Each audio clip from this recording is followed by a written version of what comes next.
আজকে আমরা একটা মাল্টি লিগামেন্ট ইনজুরি পেশেন্টের সার্জারি করব। পেশেন্টটার 1 মাস আগে নি ডিসলোকেশন হয়। দেখেন নি ডিসলোকেশন হওয়ার কারণে তার সবগুলো লিগামেন্টের স্ট্রাকচারই ছিঁড়ে যায়, ACL PCL lateral collateral ligaments, তবে মেনিসকাস ঠিক আছে। তো আমরা সেম সিটিং এ আজকে এসিএল এবং পিসিএলটা রিকনস্ট্রাকশন করব এবং এলসিএল দেখবো আমরা, যদি রিকনস্ট্রাকশন না হয় সেটা করবো।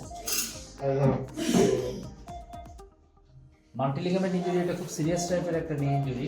এইগুলো পেশেন্টের অপারেশনও খুব জটিল এবং অপারেশন পরবর্তী রিহ্যাবিলিটেশন আপনাদের আমরা দেখাবো আজকে আমরা কিভাবে এই পেশেন্টের সার্জারি করব।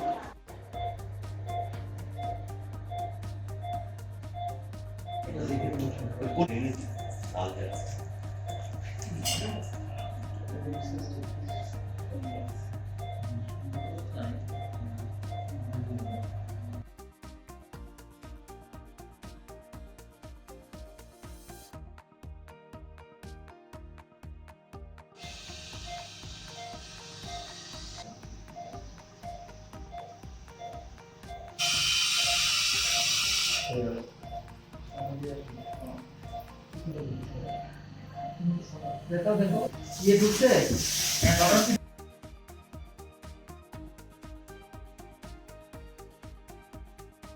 আমরা এসিএল আর পিসিএল রিকনস্ট্রাকশন করে ফেলেছি। এখন দেখেন এর ভেরাস ভালগাস পজিটিভ, অর্থাৎ ওর রোটেশনাল ইনস্টাবিলিটি এবং এলসিএল পপ্লিকাস টেন্ডন এগুলো ছেড়া আছে। এখন আমরা মডিফাইড লার্সেন টেকনিকের মাধ্যমে এই অপারেশনের মাধ্যমে এটা রিকনস্ট্রাকশন